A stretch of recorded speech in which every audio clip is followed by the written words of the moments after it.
Bismillahirrahmanirrahim. Assalamualaikum warahmatullahi wabarakatuh. Alhamdulillah wassalatu wassalamu ala Rasulillah wa ala alihi wa ashabihi wa mawala. Wa ba'd. Jamaah yang Allah muliakan, kembali kita berjumpa. Kemarin kita sudah menjelaskan hal-hal yang membatalkan saum. Sekarang apa yang dibolehkan dilakukan selama saum?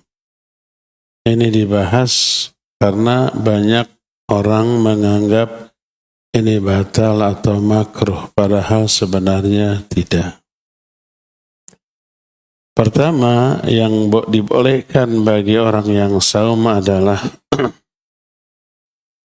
memasuki waktu saum dalam keadaan junub. Seperti seseorang umpamanya sebelum azan subuh melakukan hubungan suami istri.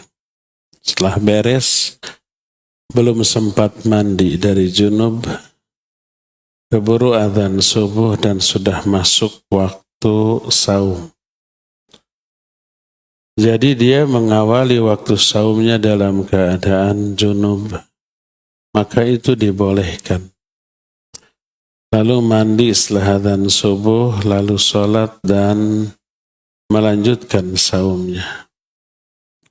Ini pernah teralami oleh Nabi SAW sebagaimana hadis dari Aisyah radhiyallahu anha, riwayat Bukhari dan Muslim.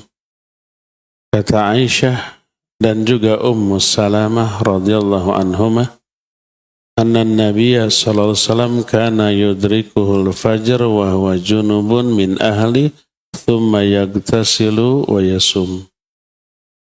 Bahwa Nabi sallallahu alaihi wasallam memasuki waktu fajar dalam keadaan junub.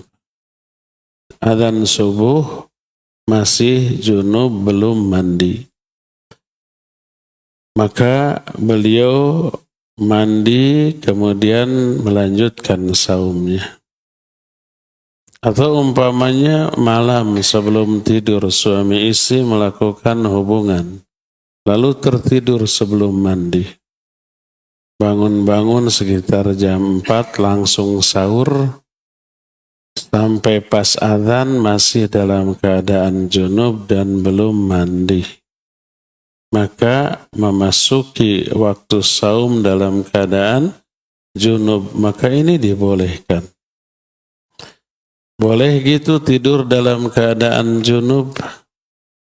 Ada 3 keadaan. Pertama, setelah melakukan hubungan lalu mandi lalu tidur, dan ini yang paling utama.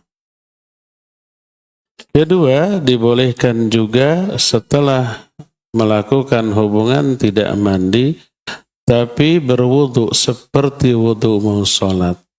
Dan ini pernah dialami oleh Rasul Sallallahu Alaihi Wasallam. Sebagaimana hadis Aisyah radhiyallahu anha, sebagaimana perkataan Umar bin Khattab kepada Nabi Sallallahu Alaihi Wasallam, ya Rasulullah, ayarkudu ahaduna wa huwa junubun?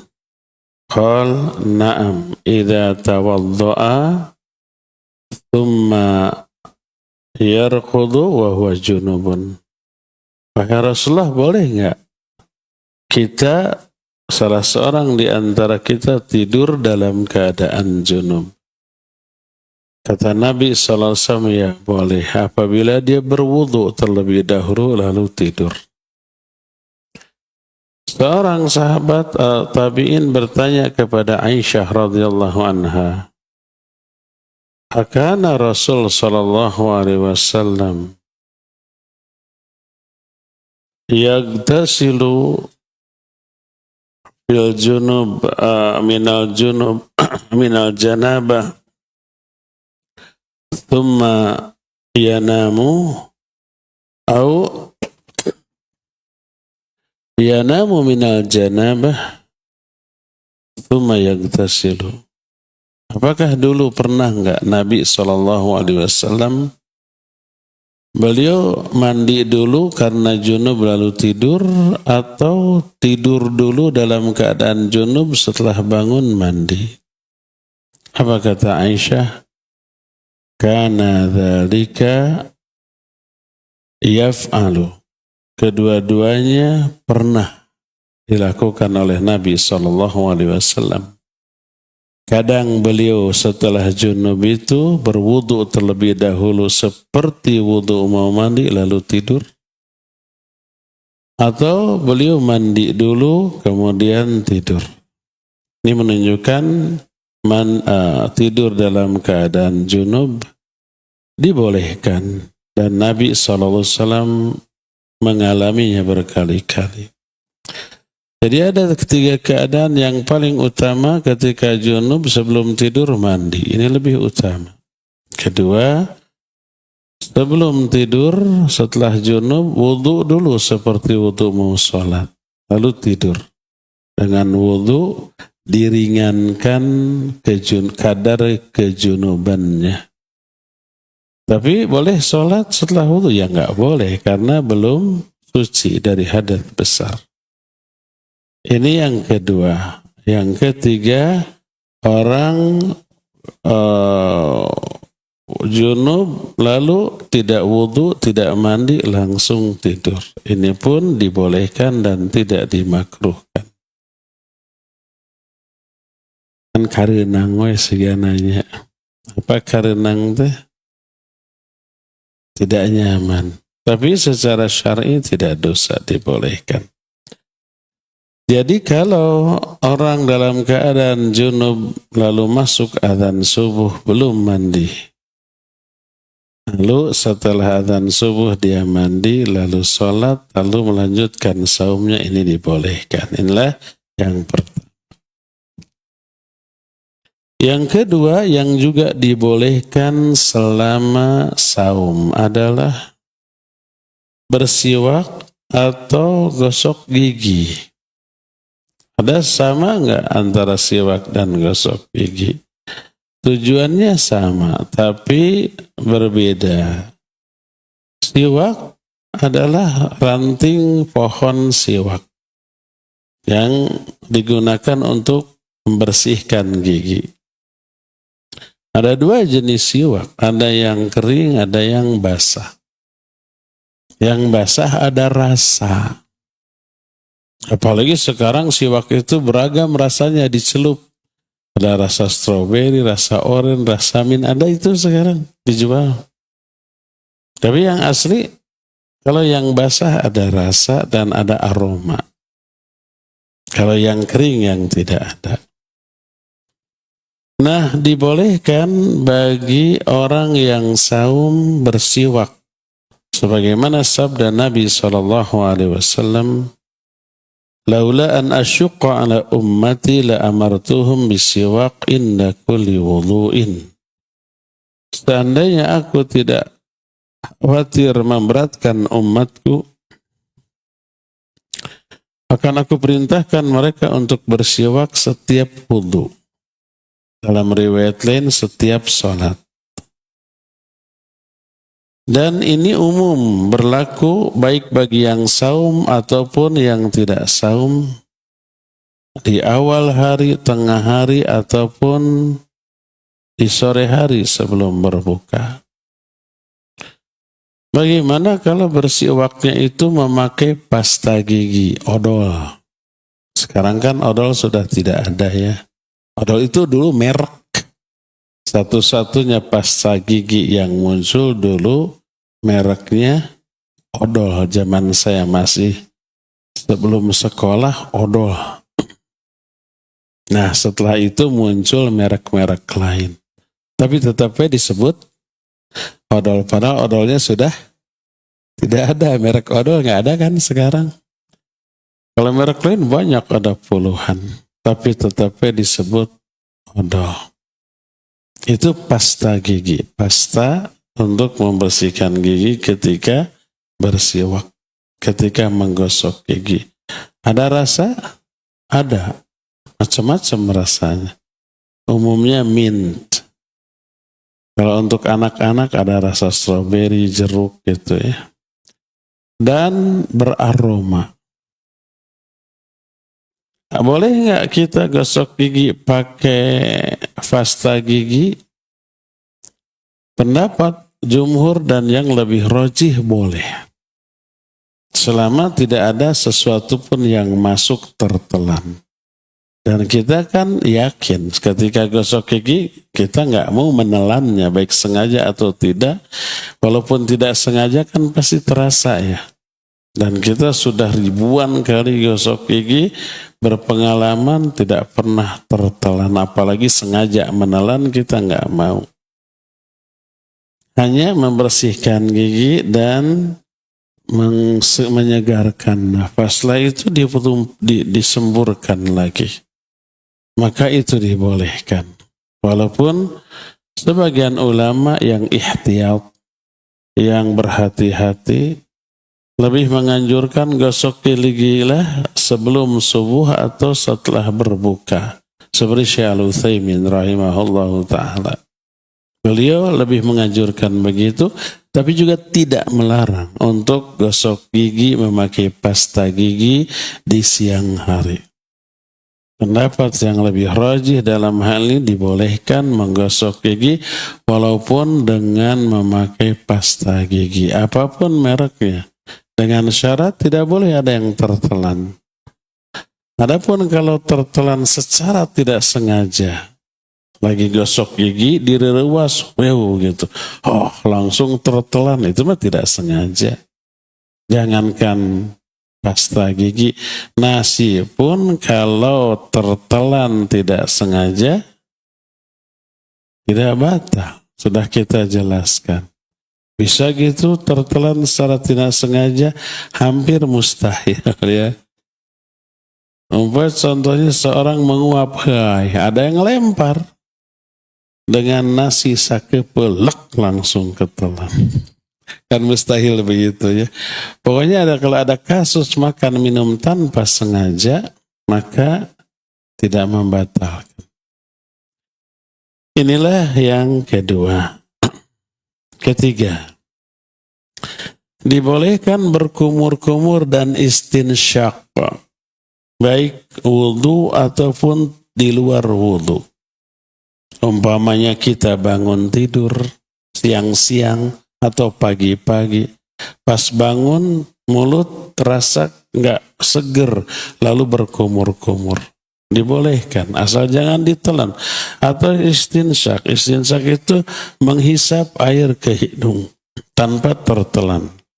Asal jangan terlalu dalam. Apalagi kalau wudhu kita pasti harus berkumur-kumur dan istinsyak. Maka dibolehkan. Asal ketika istinsyak walaupun dalam keadaan wudhu jangan terlalu dalam. Berkata Nabi SAW dalam hadis yang sahih riwayat Imam At-Tirmidzi, Abu Daud dan Ahmad, kata beliau, "Wa baligh fil istinsyaq illa an takuna sha'iman." Bersungguh-sungguhlah kamu ketika istinsyak. Istinsyak itu menghisap air ke hidung ketika wudu, kecuali kalau kamu dalam keadaan saum. Jangan terlalu dalam, ya. Inilah yang ketiga yang dibolehkan. Keempat. Ini banyak anak-anak. Keempat, dibolehkan mencium istri dan menyentuh istri ketika saum. Istri sendiri, bukan istri orang. Kalau istri orang haram, tapi tidak membatalkan saum. Tapi jangan mentang-mentang tidak batal. Setiap ada wanita digabruk. Dosa besar, merusak pahala saum, walaupun saumnya tidak batal. Dosa maksiat tidak membatalkan saum. Saumnya tetap sah sampai maghrib. Cuma dosanya merusak pahala saum. Nah, bagi yang sudah beristri dibolehkan mencium istrinya. menyentuhnya. Makna menyentuh, meraba atau merangkul. Aisyah radhiyallahu anha menyatakan kana Rasul sallallahu alaihi wasallam yuqabbilu wa huwa shaim wa yubashshiru wa huwa shaim walakinnahu kana amlakakum liirbih. Nabi sallallahu alaihi wasallam suka mencium istrinya padahal beliau sedang saum. Dan menyentuh istrinya padahal sedang saum, tapi beliau orang yang paling mampu menahan syahwatnya. Kecuali bagi orang yang pengantin baru, yang masih muda, menikah baru bulanan, dimakruhkan mencium istrinya. Khawatir keterusan. Abdullah bin Amr bin As radhiyallahu anhuma meriwayatkan kunna indan Nabi alaihi salatu wasallam faja'a syabun faqala ya Rasulullah uqabbilu wa ana shaim qala la faja'a syaikhun faqala uqabbilu wa ana shaim qala na'am. Qal fanadhara ba'duna ila ba'd faqala Rasul sallallahu alaihi wasallam inna syaikha yamliku nafsah. Kami sedang duduk-duduk bersama Nabi sallallahu alaihi wasallam. Tiba-tiba datang pemuda. Nampaknya ini pengantin baru. Lalu berkata, "Ya Rasulullah, boleh enggak saya mencium istri dalam keadaan sedang saum?" Dijawab oleh Nabi sallallahu alaihi wasallam, tidak boleh. Datang lagi seorang orang tua, syekh. Lalu bertanya, ya Rasulullah, boleh enggak saya mencium istri dalam keadaan sedang saum? Kata Nabi, boleh. Pertanyaannya sama, jawabannya berbeda. Kata Abdullah bin Amr bin As, atau kami teh papelong-pelong. Saling bertatapan satu sama lain. Aneh. Yang tadi tidak boleh, yang ini kok boleh. Melihat sikap para sahabat yang seperti merasa aneh, Nabi SAW lalu menyatakan sesungguhnya orang tua barusan lebih bisa menahan diri. Kalau pemuda tadi syahwatnya masih tinggi, kalau dibolehkan mencium istri ketika sedang saum, khawatir kebablasan. Akhirnya bisa terkena denda saum 2 bulan berturut-turut. Bisa begitu ya. Makanya lisaddid dariyah. Untuk menutup pintu-pintu keburukan, pemuda dilarang mencium istrinya. Hadis ini diriwayatkan oleh Imam Ahmad dalam kitab Musnadnya. Dan ini menunjukkan dibolehkannya mencium istri kalau diyakini tidak akan kebablasan. Adapun bagi para pemuda atau pengantin baru atau mungkin orang tua, tapi orang tua ini tua-tua keladi. Semakin tua, semakin menjadi-jadi, dia ini tegangan tinggi, tekaup katwel umpamanya, maka ada nggak orang tua yang kayak begitu? Mungkin ada. Hyper namanya. Maka hyper bukan nama orang, tapi hyper itu orang yang tegangan tinggi tadi. Tekaup katwel langsung ngorejat gitu. Maka walaupun orang tua, tapi kondisinya seperti ini, sebaiknya menjauhi istri ketika sedang saum. Inilah poin yang keempat. Yang dibolehkan bagi orang yang saum adalah boleh mencium istrinya, boleh merangkulnya, merabanya, asal diyakini tidak akan keterusan. Kelima, dibolehkan donor darah atau hijamah. Hijamah itu berbekam. Baik yang membekam atau dibekam, dibolehkan ketika saum. Bukankah ada hadis yang menyatakan aftara al-hajib wal mahjum, batalah saum orang yang membekam dan orang yang dibekam. Ya, hadis itu sahih, tidak diragukan. Tapi hadis itu sudah dimansuh oleh rukhsah Nabi SAW. Anna Nabiya sallallahu alaihi wasallam dari Ibnu Abbas ihtajama wa huwa shaim. Beliau berbekam dan dalam keadaan saum. Dan ini dijelaskan di dalam kitab An-Nasikh wal Mansukh susunan Ibnu Syahin bahwa hadis yang menyatakan batal saum orang yang membekam dan dibekam itu di masa-masa awal. Lalu beliau memberi rukhsah dibolehkannya berbekam dan dibekam, baik membekam ataupun dibekam bagi orang yang saum. Sebagaimana dijelaskan oleh Ibnu Abbas radhiyallahu anhuma anna Nabiya sallallahu alaihi wasallam ihtajama wa huwa shaim. Nabi sallallahu alaihi wasallam beliau berbekam padahal beliau sedang saum. Imam Bukhari di dalam kitab sahihnya di dalam kitab tersebut ditetapkan satu judul bab yang diberi judul berbekam dan muntah bagi orang yang saum. Ada beberapa riwayat. Pertama dari Hasan dan yang lain-lainnya menyatakan bahwa Nabi SAW bersabda, aftaral hajimu al mahjum. Orang yang membekam dan orang yang dibekam batal saumnya. Hadis ini riwayat Imam Abu Daud, Ibnu Majah dan Ad-Darimi dan hadisnya sahih. Hadis kedua, Imam Bukhari dari Ibnu Abbas menyatakan ihtajama wa huwa muhrimun wa ihtajama wa huwa shaim. Nabi SAW berbekam padahal sedang ihram, beliau juga berbekam padahal sedang saum. Ini juga riwayat yang sahih. Riwayat ketiga, Anas radhiyallahu an ditanya oleh seorang tabi'in, akuntum takrahuna al-hijamah lis-shaim? Apakah kalian yang dimaksudlah para sahabat di zaman Nabi sallallahu alaihi wasallam.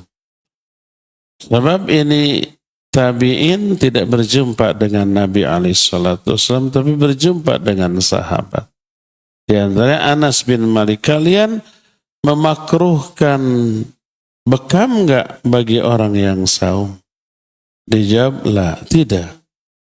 Illa min ajli dha'fi, kecuali menyebabkan kelemahan. Ketika sedang saum lalu dibekam, akhirnya lemah, gemeter gitu. Maka jangan, ya itu dimakruhkan walaupun tidak membatalkan saumnya. Ya. Hadis riwayat Imam Ad-Daruqutni dan Imam An-Nasai serta Ibnu Khuzaimah menyatakan rakhasan Nabi SAW fil qublah lisaim wal hijamah. Nabi SAW memberi rukhsah, memberi keringanan bagi orang yang saum untuk mencium istrinya dan untuk berbekam. Ketika Imam Ad-Daruqutni menjelaskan hadis ini menyatakan, juga dikuatkan oleh Imam Ibnu Hazm, dirukhsah atau diberikan keringanan untuk berbekam bagi orang yang saum menunjukkan tadinya terlarang, lalu kemudian dibolehkan.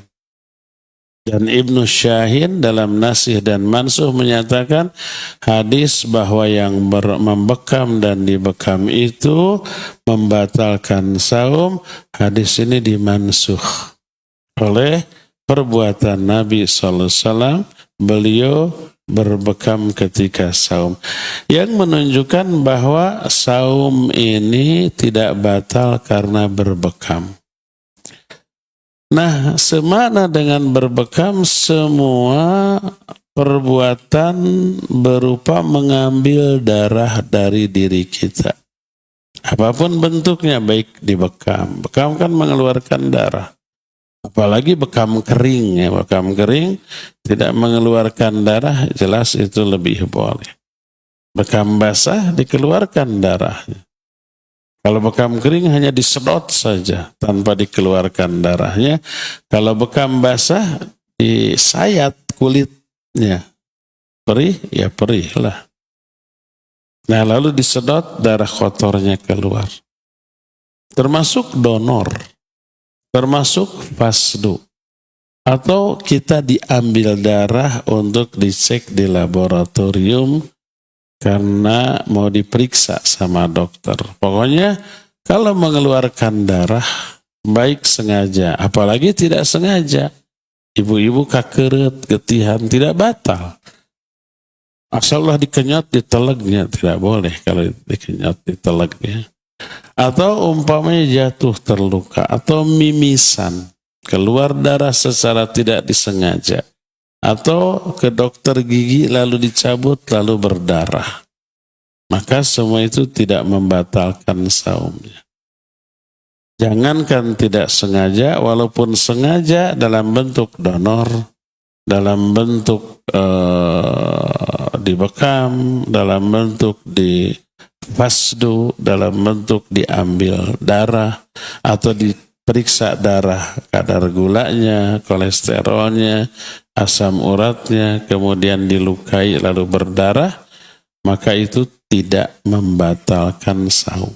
Ya, dibolehkan bagi hal itu, kecuali apabila mengakibatkan badan menjadi lemah, maka makruh. Ada orang yang diambil darah lalu lemah, liar, ada. Sampai pingsan pun ada. Kalau kondisinya sampai begitu, maka jangan. Tapi kalau kondisinya fit, ya, seger, diambil darah. Kalau donor kan sampai hampir setengah liter, 500 cc atau 400. Kalau yang kuat tidak pusing, sedikit-sedikit acan. Sedikit pun tidak pusing gitu ya. Kita di sini 3 bulan sekali suka ikut tuh ke desa. Diambil 400 mili. Tidak pusing, tidak apa ya. Jadi dibolehkan mengeluarkan darah dari tubuh. Selama tidak dikhawatirkan menimbulkan kelemahan ya. Baik diambil darah itu dalam bentuk donor darah, dalam bentuk fasdu, dalam bentuk berbekam, dalam bentuk diambil darah karena untuk diperiksa di laboratorium, boleh. Yang tidak boleh memasukkan darah ke dalam tubuh kita, seperti umpamanya transfusi darah, atau apalagi ya contoh yang memasukkan darah. Pokoknya ditambah darah lah. Infusan yang memasukkan darah, itu berarti transfusi ya. Itulah yang dibolehkan yang ke-6. Yang kelima, ke-6 itu. Ke-6 disuntik dan isi suntikannya bukan suplemen makanan. Isi suntikannya cuma obat yang tidak masuk ke dalam lambung dan tenggorokan kita. Langsung masuknya ke pembuluh darah, tapi isinya bukan makanan.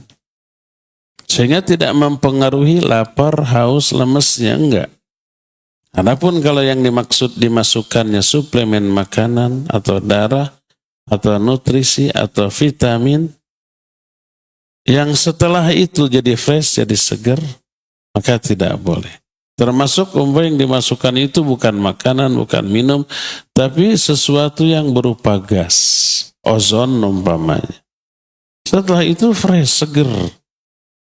Maka itu juga tidak boleh karena bertolak belakang dengan tujuan dari saum, ya.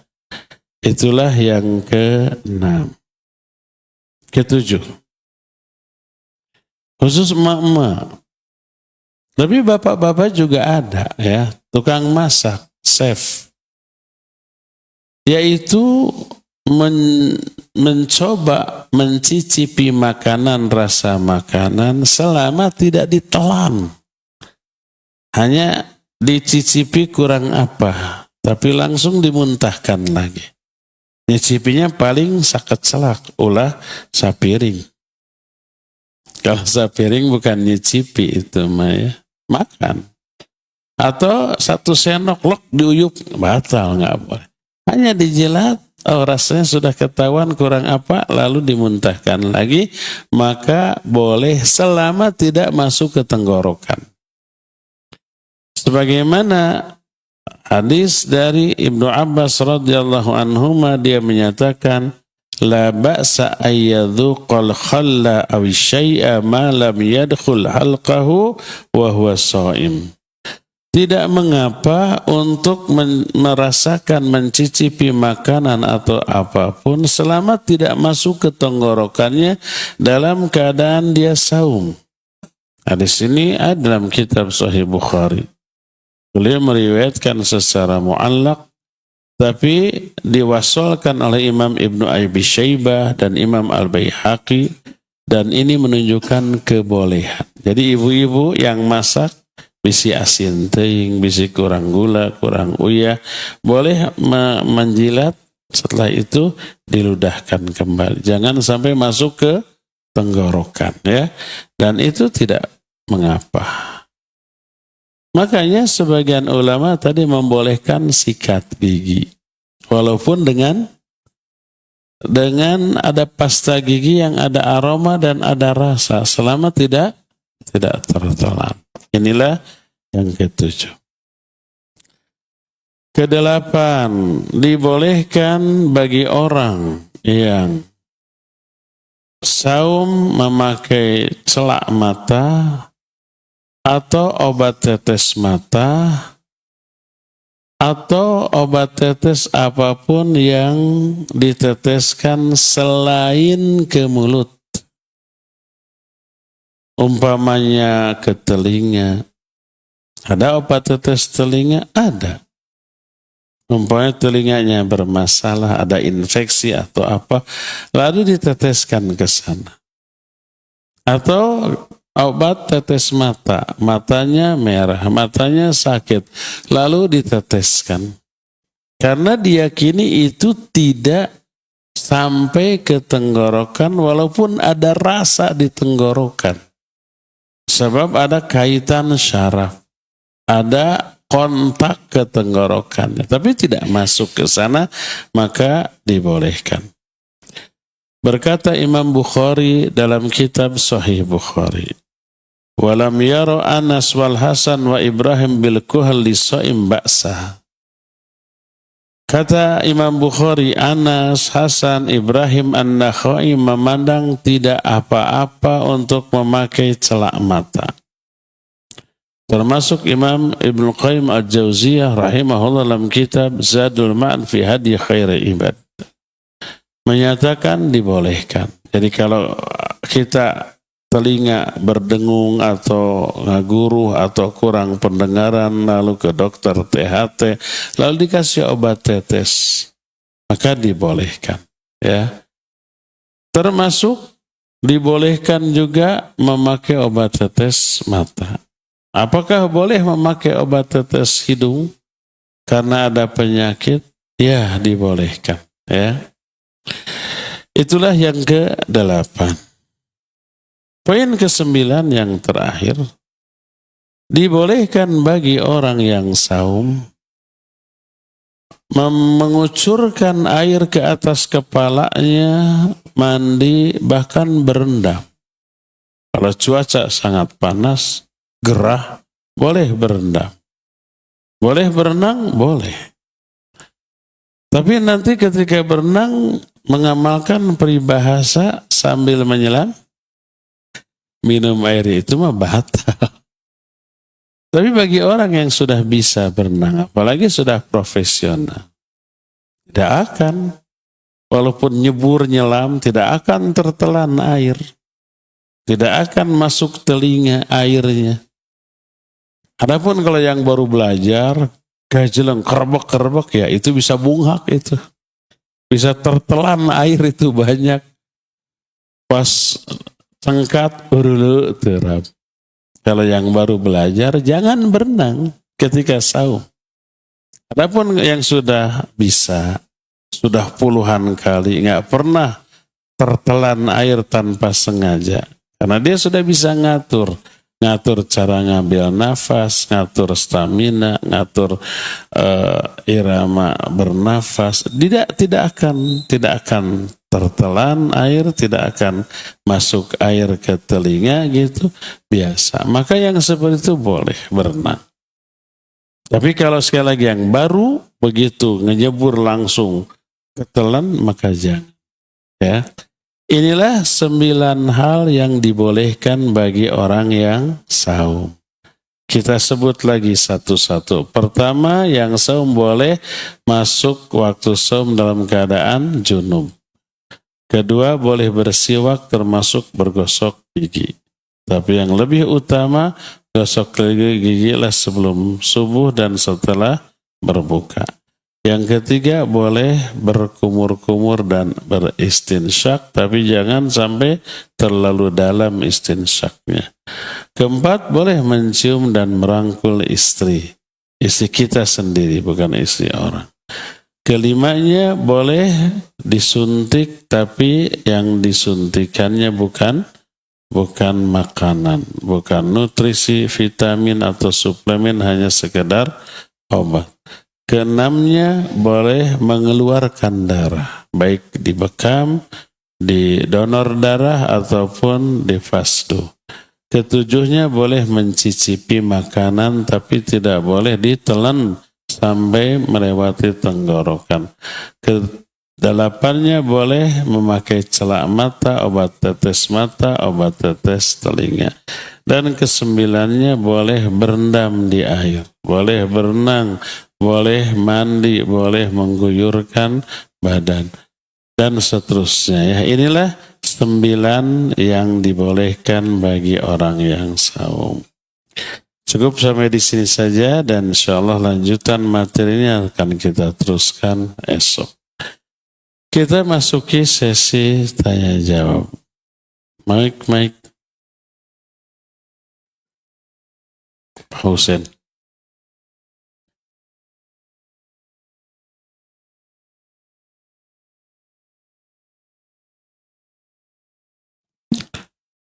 Assalamualaikum warahmatullahi wabarakatuh. Waalaikumsalam warahmatullahi wabarakatuh. Ustaz, saya mau bertanya, ini kalau disuntik boleh asal jangan ada zat makanan yang di ini. Kemudian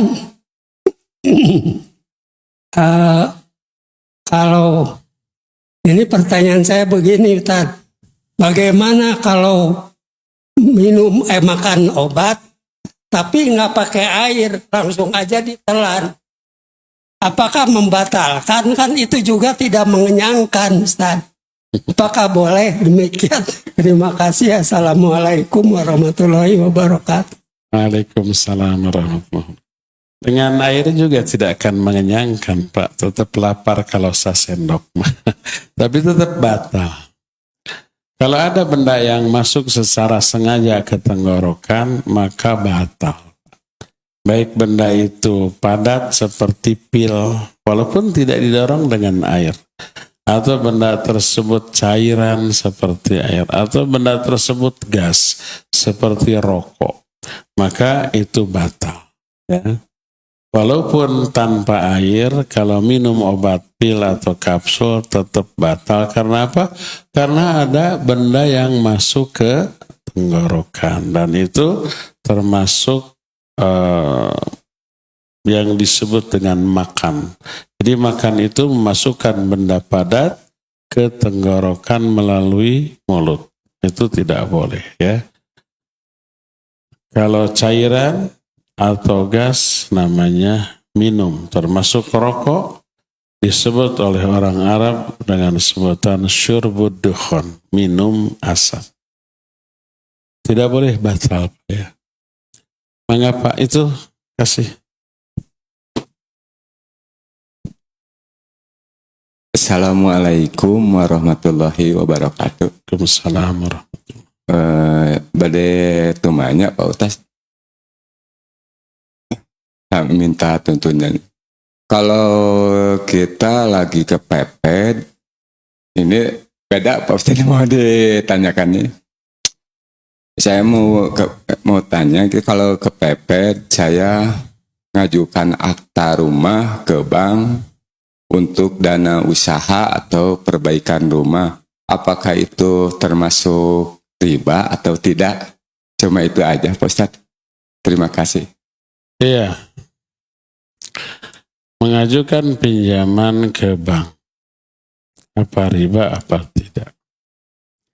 Kalau ada bunganya riba. Boleh?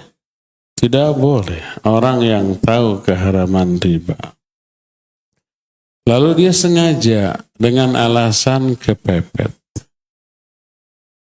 itu sama dengan ngajak perang kepada Allah dan Rasul-Nya. Dan pasti kita kalah, hancur hidupnya. Dicabut barokah dari hartanya dan kehidupannya. Apalagi sekarang ada pinjol. Jadi banyak ikhwan, akhwat, mak-mak juga nangis. Saya takut, kenapa? Dikejar-kejar debt collector. Kenapa? Pinjol, ada yang satu aplikasi, ada yang dua aplikasi. Pinjamnya nggak banyak, 2 juta, 3 juta. Tapi dari 2 juta itu berkembang menjadi 6 juta. Hanya dalam waktu telat beberapa hari saja. Baru nangis-nangis. Saya bilang itulah ngajak perang kepada Allah dan Rasul-Nya. Dijamin hancur kehidupannya. Itu baru di dunia loh. Belum di akhirat. Lalu solusinya gimana Ustaz? Tobat dari hari itu. Terus tagihannya gimana?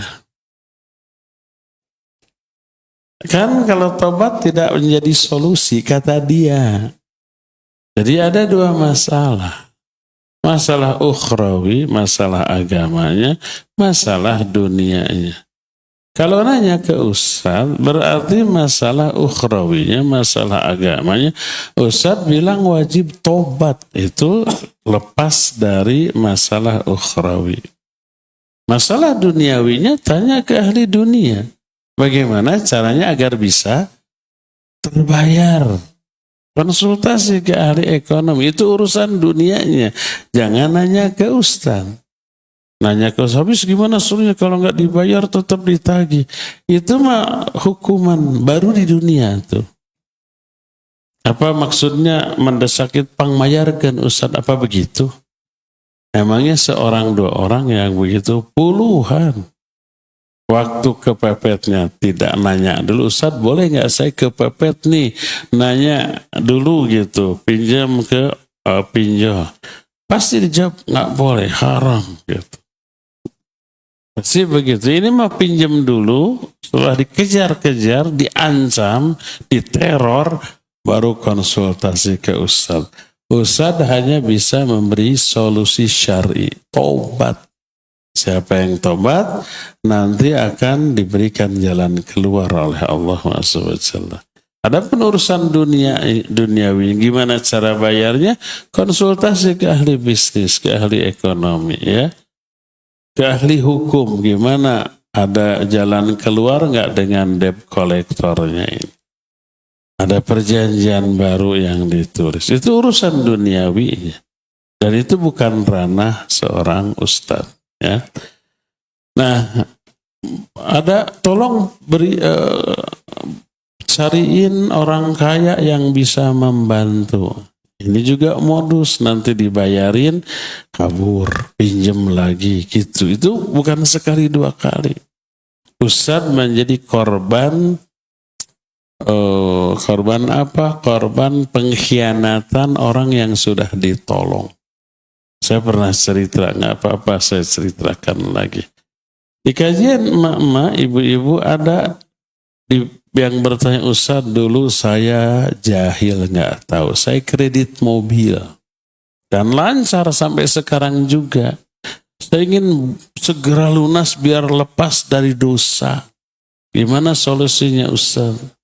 Saya bilang jual mobilnya atau jual aset untuk membayar cicilan sisa. Nggak lama kemudian datang lagi tulisan, Ustadz, ibu yang tadi suruh hubungi saya bantu. Nah, akhirnya sudah dipertemukan, dibantu. 3 bulan kemudian ibu yang ngebantunya telepon saya, Ustadz, ibu yang kemarin saya bantu kabur tuh, bayangkan. Sudah ditolong, katanya cicilannya, kan ke bank nyicilnya lancar ya. Tapi setelah ditolong ke sini sudah 3 bulan nggak bayar. Dicari ke rumahnya udah pindah, ternyata ngontrak, rumahnya masih ngontrak, sudah nyicil mobil. Nggak tahu sekarang kemana, teleponnya mati. Yang sebenarnya bukan 1-2, banyak. Sehingga apa yang terjadi? Ustadz yang disalahkan. Jadi nggak mau lagi modus-modus begitu ya. Ada nangis-nangis begitu, itu hukuman di dunia, rasakan aja. Sudah tahu pinjol itu haram, riba itu haram. Masih nekat dengan alasan kepepet. Oleh karena itulah maka hukuman di dunianya begitu sebelum hukuman di akhirat nanti ya. Bukan hanya orang lain, termasuk saudara saya yang dekat ada yang begitu nangis-nangis.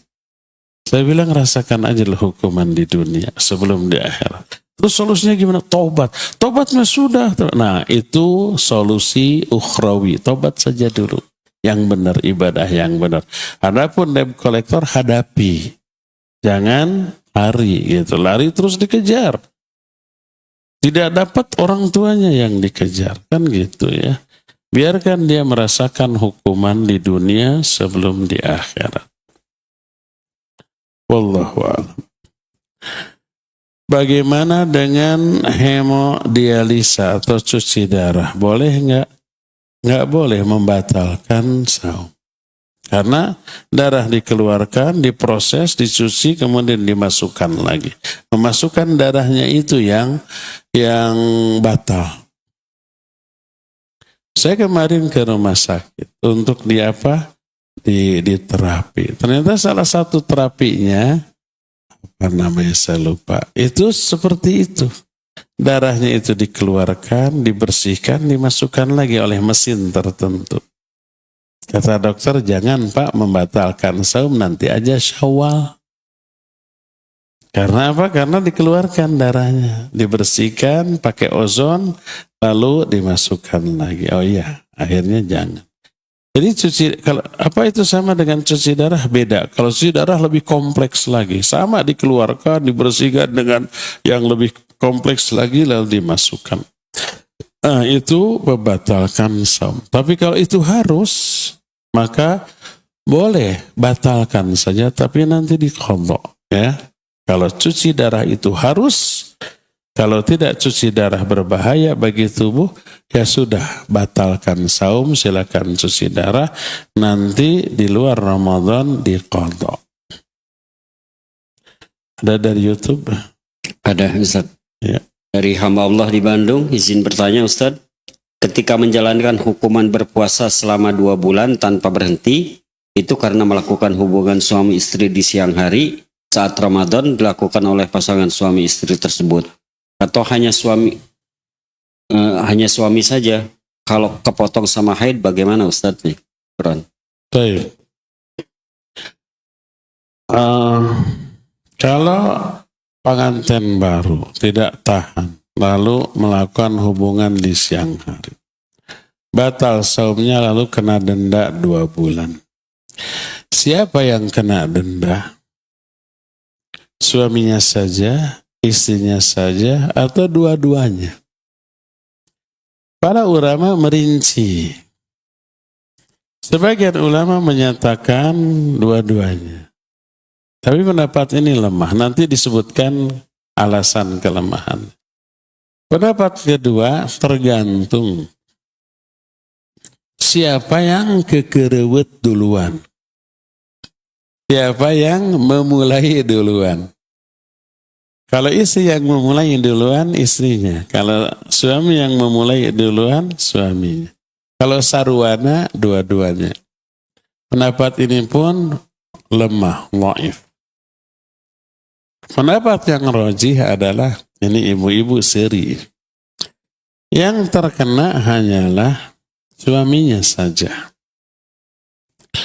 Berdasarkan hadis yang kita kemarin bahas, seorang sahabat datang, ya Rasulullah, qad halaktu. Ya Rasulullah, binasa, celaka saya. Ditanya, ma ahlakaka, apa yang buat kamu binasa? Waqatu ala imraati wa fi Ramadan. Aku menggauli istriku dalam keadaan saum Ramadan. Lalu Nabi SAW bertanya, apa kamu mampu membebaskan seorang budak? Tidak. Kamu mampu saum 2 bulan berturut-turut? Tidak. Kamu mampu memberi makan 60 fakir miskin? Tidak. Lalu diberi sekantong kurma, sedekahkan ini ke orang yang fakir. Kata dia, saya paling fakir. Ya udah, berikan itu ke istrimu. Hadis ini tidak menyatakan suruh kamu harus saum dan istrimu juga. Tidak. Menunjukkan hanya sang suami saja. Ya. Walaupun para ulama ada merinci umumnya hubungan suami istri karena suami yang mengawali.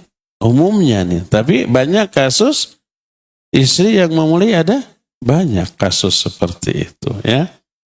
Nah, walaupun demikian Nabi SAW tahu bahwa para istri banyak yang mendahului, meminta duluan banyak. Tapi Nabi SAW tetap, kamu hei suami yang terkena hukuman 3 alternatif tadi. Membebaskan budak. Nabi tidak menyatakan 2 untukmu dan untuk istrimu. Tidak. Hanya kamu bebaskan budak. Oh, saya nggak mampu. Kamu saum 2 bulan berturut-turut. Tidak dikatakan beserta istrimu. Tidak. Oh, nggak mampu juga. Kalau gitu beri makan 60 fakir miskin. Jadi 120 sama istrimu. Tidak. Hanya 60 fakir miskin. Ya. Ini menunjukkan yang terkena hukuman hanya suaminya saja. Istrinya tidak. Jangan sampai istri memaksa Ramadan, kenlah dihukum suami dipaksa sampai lompat oke di udag. Jangan ya. Terakhir, mendidik anak perempuan itu sampai ia bersuami, sampai mati. Walaupun sudah bersuami, tetap didik anak bila melihat ada kesalahan, ada kekurangan, umpamanya ke suami kurang berbakti, kelihatan. Nasihati. Dan begitu kamu sebagai istri. Jangan memalukan emak gitu. Emak ke bapakmu nggak begitu. Layani suami dengan baik. Nasihati. Walaupun sudah menikah. Bagaimana kalau sudah menikah, qadarullah bercerai? Apakah itu menjadi kewajiban orang tua lagi untuk mendidiknya? Iya. Apalagi sudah bercerai, kembali ke orang tuanya. Didiklah ya, walaupun masih bersuami, nasihati kalau melihat kesalahan. Ya, cukup sampai di sini saja. Insyaallah kita lanjut esok hari. Subhanakallahumma bihamdika asyhadu an la ilaha illa anta astaghfiruka wa atubu ilaik walhamdulillahi rabbil alamin. Assalamualaikum warahmatullahi wabarakatuh.